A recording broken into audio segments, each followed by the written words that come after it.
Lumindol na naman sa Leyte. Parang napapadalas ah. Ano ba yan? Warning na naman. Kung kailan talaga tapos na ang lindol tsaka lang mag-a-alarm. Lagi naman ganun. Oh my gosh, lumindol na naman. Ba't hindi tayo naapektuhan? Teka lang.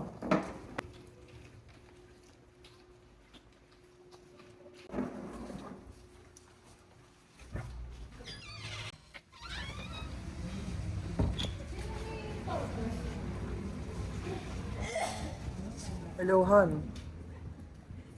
Maghahanda kayo ng gamit ha at napapadalas ang paglindol din sa atin. Sige, sige. Para pagdating ng lindol ay handa na tayo. Sige, sige. Love you, bye-bye. Ingat kayo dyan.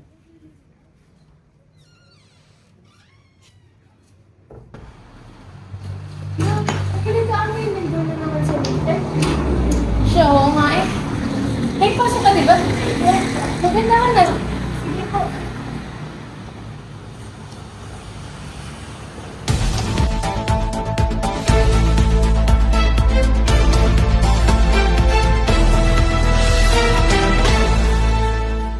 Mga kaante, kapabasok lamang po na balita na niyanig ng magnitude 5.4 na lindol ang probinsya ng Leyte. Naitala ang epicenter sa West Bunny Fault kaninang 1:40 p.m. ng madaling araw, ayon sa PUBOX.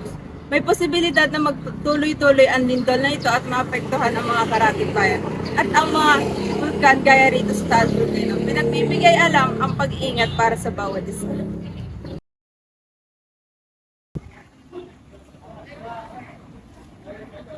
Have you heard the alarm earlier?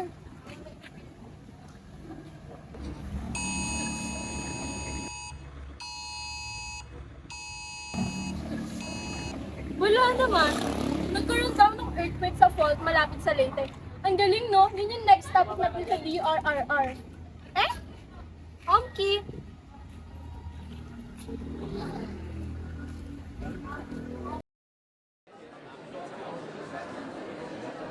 First, what is an earthquake?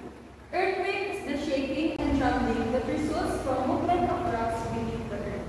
Ibig sabihin, ang earthquake ay ang pagyanig na dulot ng mga paggalaw ng bato mula sa ilalim ng ating mundo. Focus is the area beneath Earth's surface where rock under stress breaks and causes an earthquake. Epicenter is the point on the surface directly above the floor. Intensity scale 9, building shifted off of H-Max. Kung saan may nangyaring paglindol sa Leyte kahapon, i-relate natin sa intensity scale number 10. Some built structures destroyed. Ibig sabihin, maraming mga nangyaring pagkaguho at pagkasira ng mga kabahayan sa lugar ng Leyte. Goodbye, class. Nang, tapos din iyon. Uy, sumama naman ako kay Ma. Kaya mo na yan. Sa Friday na lang. Magandang umaga sa inyong lahat! Alam kong nababahala kayo sa naganap na lindol sa karatig na bayan. Ngunit huwag kayong mag-aalala dahil kapag sila bubo ang iboboto niyong mayor, sigurado ang kaligtasan at kalusugan ng bawat isa! Huwag kakalimutan, sa Mayo, iboto Abdul Labubo Matik!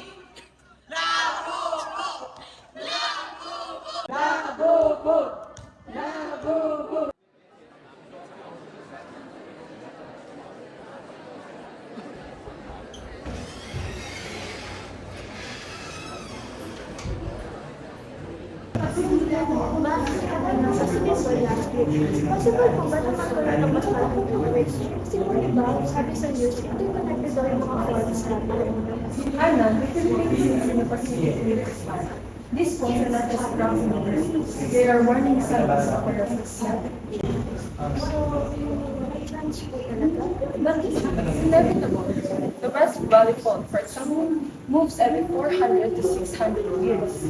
The last major shift was in 1658. 1658? Ma'am, ibig sabihin, it's overdue. Silence means pressure is built. When it's not, it won't be gentle. Kausap ko si Prof.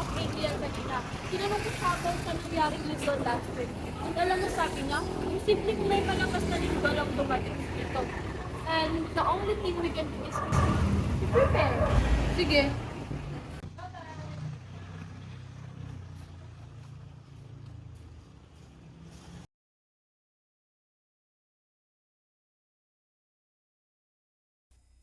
O, kumusta na kayo?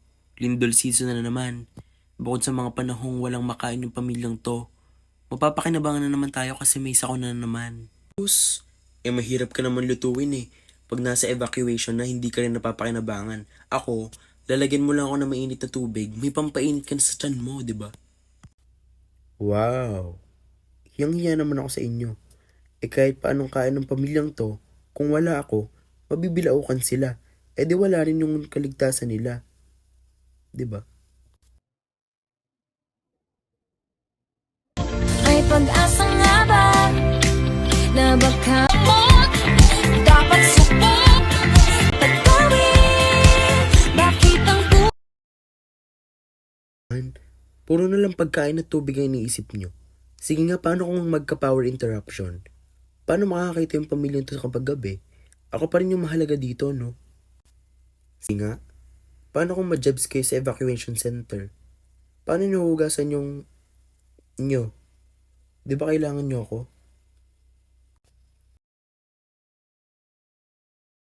Amoy malupit, crystal white ang bakit nyo, sobrang sexy fit.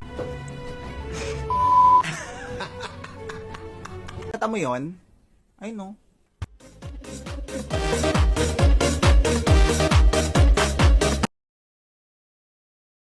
Alam nyo, huwag na kayo magtalo-talo. Dahil I believe at the end of the day, health is wealth. Paano kung masugatan yung pamilya na yan? Siyempre, di ba ang gagamot dyan? First aid kit. Hindi makakaalis ang pamilya na yan nang wala ako. Hindi makakaalis ang pamilya na yan nang wala ako. Pagas po, kinain ko na po lahat, madam. Ha? Bakit? Nasa school po kasi kayo, anong i-enroll yung course? Paano ka napunta dito? Nasa gas station tayo kanina, diba?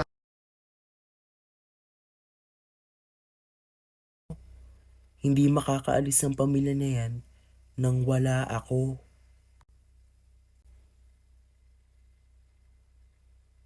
Ano ba yan? Ma, mag-prepare na nga tayo.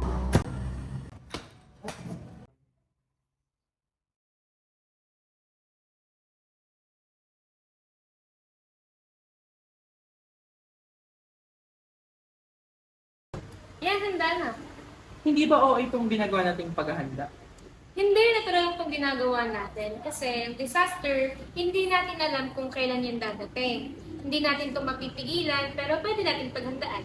Because I believe that prevention is better than cure. And I thank you!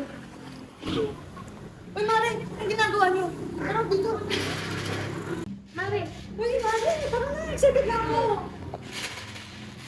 Sa letra ng B. Bigyang halaga ang paghahanda tuwing may sakuna. Sa letra ng I. Ingatan ang sarili para buhay ay mapabuti.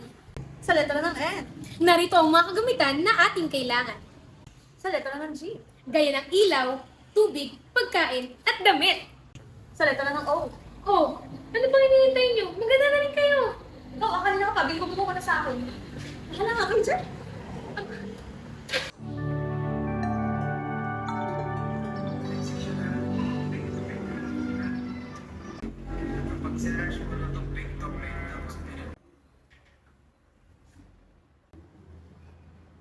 Now, nag-aasa naman ng gamit yung pamilyang Girl Scout. Pamilyang Girl Scout? Ano pamilyang Girl Scout? Girl Scout? May mga palaging handa. Para saan naman? Ay, may narinig ko sila lindol-lindol. Lindol! Kayo huwag maniniwala sa mga gayart yan. Pick to pick daw sabi sa TikTok.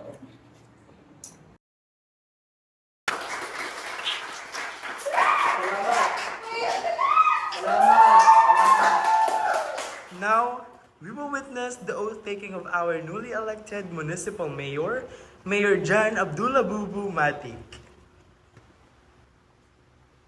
I, as the newly elected mayor of this town, As the newly elected mayor of this town, oath to take responsibility oath to over take this responsibility municipality, over this municipality. and I, And I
Mga kaante, muling nagparamdam ang 7.9 magnitude na lindol sa probinsya ng Batangas. Pinag-iingat ang mga tao dito sa kadahilan ng patuloy pa din ng aktibidad ng Bulkan Taal.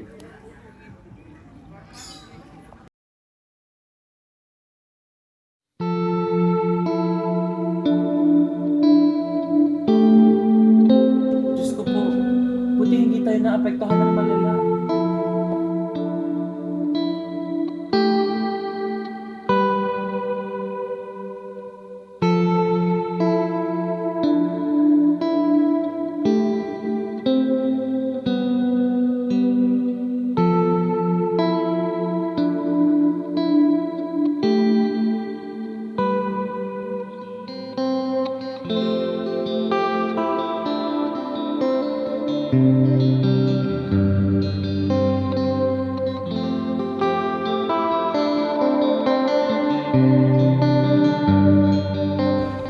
Pasensya na kayo. Hindi ko kayo nabalaan ng maganda para sa darating na lindol. Hindi naman talaga alam natin lahat, di ba? Alam ko ako yung haligi ng tahanan. Pero hindi ko nagampanan ng obligasyon ko bilang pundasyon ng pamilyang to. Pasensya na kayo. Sige.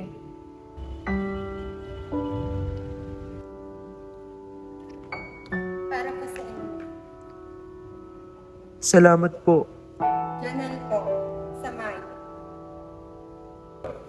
Mare! Kumusta kayo?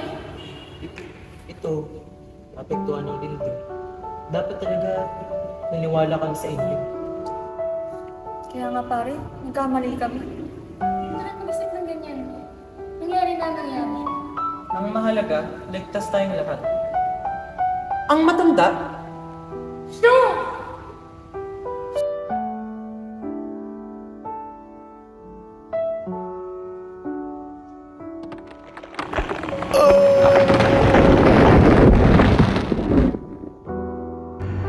Before, during, and after, we must be prepared. Disaster readiness must be widely shared. In order for us to fully survive, prevention is better than cure must be kept in mind. Kahandaan huwag iasa sa matatamis na salita ng politiko. Sarili at pamilya ang unahin upang kaligtasan ay sigurado. Huwag magpakampante, huwag mawala ng gabay, sapagkat ang kapalit nito marahil ay isang buhay.